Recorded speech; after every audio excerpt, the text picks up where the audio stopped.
news live from the Newsfirst Centre here in Colombo. I'm Madhushka Balasuriya. I'm Stephanie Lazarus. Before we go into your stories in detail, let's take a look at the headlines. The headlines on Newsfirst at 9. A priceless albino turtle stolen from a turtle conservation centre in Koskoda. Geeta Kumar Singh says that she will contest for the position of Chief Minister of the Southern Province. Civil Defence Force personnel in Mahava charges that the police didn't serve justice. MP Sajid Premadasa speaks on the law of the country.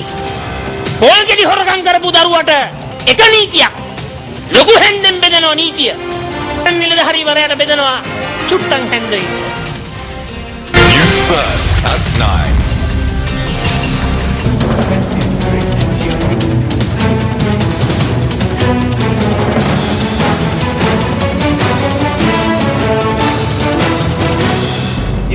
In your top story tonight, a priceless albino turtle has gone missing from the Turtle Conservation Centre in Koskoda.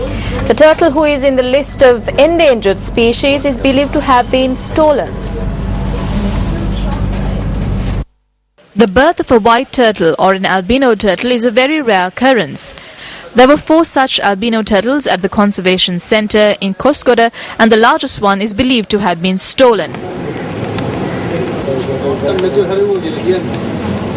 It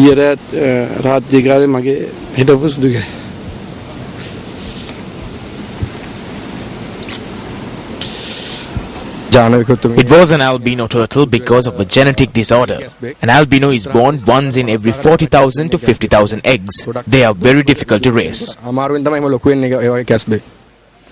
owner of the centre states that many individuals had attempted to purchase this turtle for very high prices. They demanded for this turtle. They threatened to steal it. They threatened us as well, especially over the phone. There are 4 guards stationed here. One of them had not reported to work yesterday. The other 3 had not heard any noise. At around 1 a.m. a van came here, turned around and left. The van did not stop. When we woke up in the morning, the turtle had disappeared. They have lowered the fence from the back and entered. They had passed through our security. Search operations began today with the assistance of the Koskoda Police K9 unit.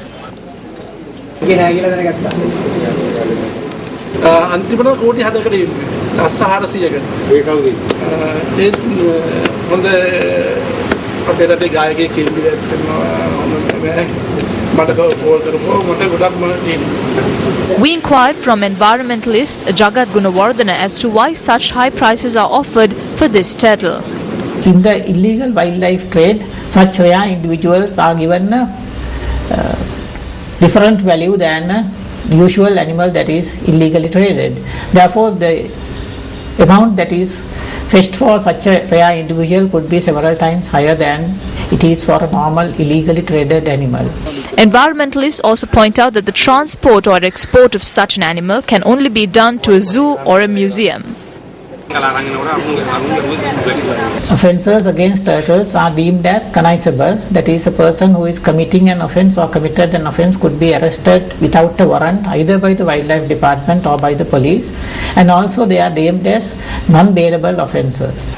Minister of Wildlife Conservation Vijit Vijaymunisoiza noted that the DIG of the Southern Province has been instructed to apprehend the perpetrators. Police media spokesperson SSP Ajit Rohan has said that the police has launched a special investigation into the disappearance. Now, in some news that we received a little while back, Harvard University today warned on its official Twitter account of unconfirmed reports of explosives planted at 4 buildings on its Cambridge, Massachusetts campus. The school said it evacuated the Science Center, Thayer Sever and Emerson Halls. Now, Harvard's campus is located in a crowded urban area adjoining Boston. Replacement workers at the Jaffna Teaching Hospital, who were recruited on a temporary basis, continued their demonstration for a 4th day today, calling to recruit them into the permanent cadre of the Jaffna Teaching Hospital. The demonstrators had been recruited as temporary workers to the Jaffna Teaching Hospital 5 years ago. A total of 240 such workers are currently employed by the hospital.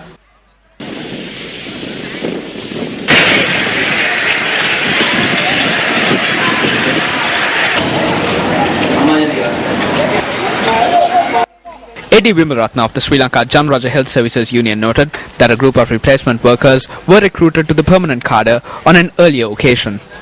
I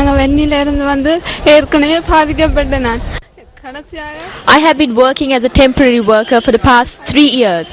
I worked with one hand and I hope that they would eventually recruit me. My parents are very old. I work for a daily salary of 175 rupees. இப்படியே மேற்கொண்டு போனால் எங்களுக்கு எடுக்கிற முடிவு உண்ணாவிரத போராட்டமாகத்தான் முடியும்.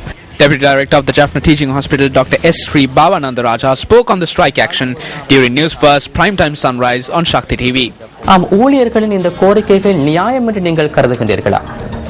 ஊழியர்களின் கோரிக்கை நியாயமானது. ஏனெனில் அவர்கள் கடந்த சில வருடங்களாக மிகவும் கஷ்டத்தின் மத்தியில் தான் நமது வைத்தியசாலையில் வேலை செய்தார்கள். மிகவும் குறைந்த வேதனத்துக்கும் வேலை செய்திருந்தார்கள்.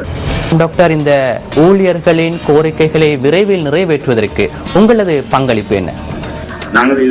நாங்கள் சுகாதார அமைச்சை அணுகியிருந்தோம். அவர்கள் நமக்கு 2 வாரங்கள் ஒரு தீர்வை தருவதாக கூறியிருக்கிறார்கள். When Newsfirst inquired about the matter, Secretary to the Ministry of Health, Dr. Nihal Jathilkar, stated that steps will be taken to recruit these workers. United People's Freedom Alliance Southern Provincial Councillor Ajit Prasanna and a group of others are engaging in a hunger strike calling on Geeta Kumar Singh to be removed from the position of Benthara LPTA electorate organizer. Yes, however, Geeta Kumar Singh is of the view that the request made by the public from her to accept the chief ministerial candidacy is the reason for the hunger strike.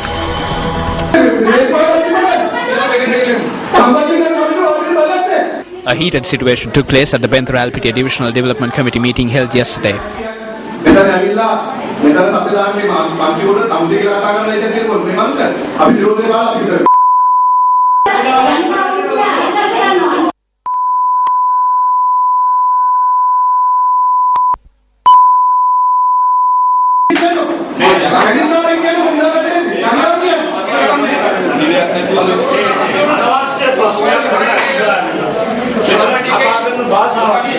The meeting had to be halted midway, following which UPFA Southern Provincial Councillor Ajit Prasanna commenced a hunger strike. 4 members of the LPTA Pradesh Sabha have joined the fast as of today. Geeta Kumar Singh's outburst was not directed at me alone. We are no longer prepared to accept her as the organizer of the Benthara LPTA electorate. Remove Geeta Kumar Singh from this position. I would like to ask that artists or sports personalities not be named as candidates merely for popularity, as this makes a mess of politics. Incidentally, joining the press release program on Sirius TV this morning, Geeta Kumar Singh shared these views. In truth, I see this as a huge conspiracy. This commenced because the people asked me to contest for the provincial council and also asked me to contest for the post of chief minister. The provincial councillor by the name of Ajit Prasanna has scolded me in filth and told me not to attend the development committee meeting. If I attended the meeting for 3 years, then why is there a sudden law? Why was an invitation sent to me? Why was a separate chair allocated for me with my name mentioned on it? ඔබතුමියගේ දේශපාලන අනාගතයේ කුමන බලාපොරොත්තුවක් තිබෙන්නේ? මහා ඇමති තනතුරට ඔබතුමිය තරඟ වදිනවද? අනිවාර්යෙන්ම. When Newsfirst made inquiries from the UPFA General Secretary, Minister Susil Premajanta, he said that problems cannot be solved by sitting on the floor. He noted that if something unfair has taken place, then a complaint should be made to the General Secretary of the Sri Lanka Freedom Party. The minister stated that if a complaint is lodged, then an internal inquiry can be conducted and disciplinary action be taken. Now, meanwhile, a short while ago, United People's Freedom Alliance Southern Provincial Councillor Ajit Prasanna said that the fast has temporarily been called off.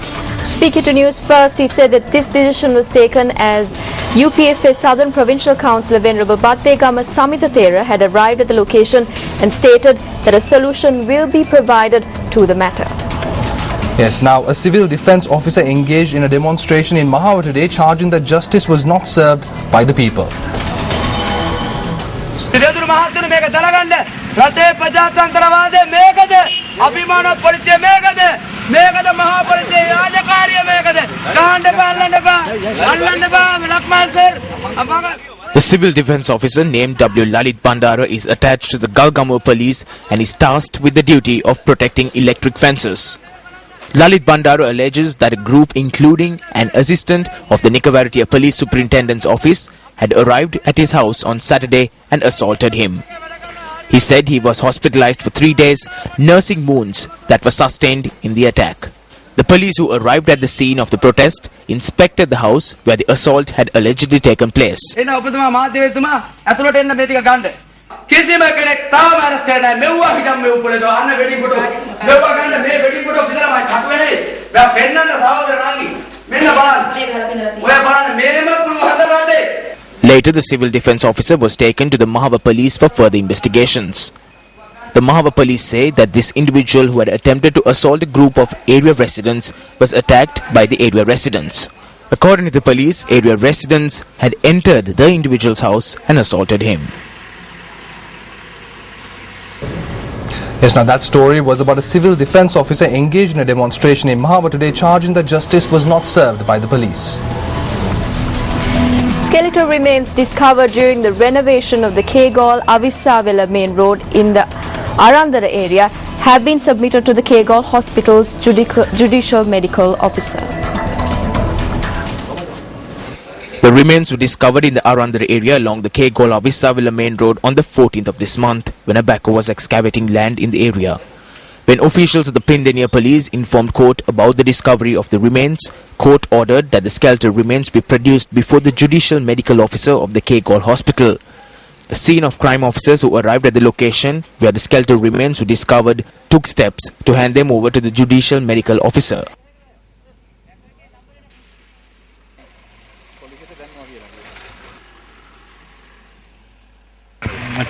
When we were digging here, one person saw remains. He told us to stop. We found skeletal remains in polythene. When we were piling earth into a truck, I saw the remains of some clothes, but I didn't pay any heed to this. We were told to stop work when an official spotted the clothes. Now, President Mahinda Rajapaksa returned to the island this morning following an official visit to Kenya. The President visited Kenya for the country's 50th Independence Day celebrations. While discussions were also held to further strengthen ties between the two countries and to enhance investment opportunities. This was the first visit to Kenya by a Sri Lankan head of state.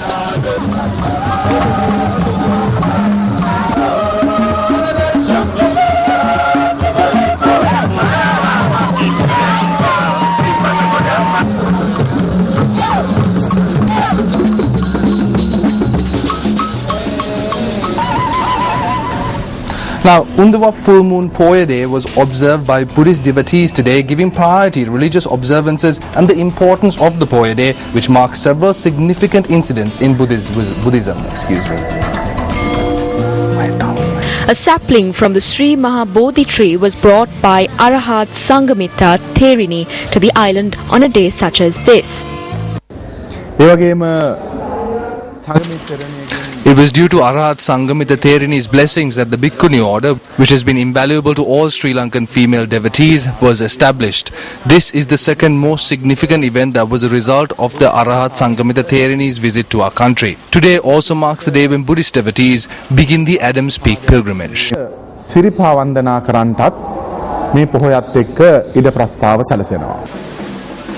To mark the commencement of the season, religious observances which began at 3 a.m. today were performed at Adams Peak. The casket carrying sacred relics and the statue of God Sumana Saman was brought to Adams Peak last evening. Meanwhile, a Buddhist educational exhibition commenced last evening at the Sri Dharmarama Temple in Hunupitiya, Vattala. This exhibition will be held until the 18th of this month. Furthermore, the exposition of sacred relics in India that was held for 2 days ended yesterday. It was organized by the Sri Lanka Mahabodhi Society and the government of Madhya Pradesh in India. Many devotees arrived to pay homage to the sacred relics.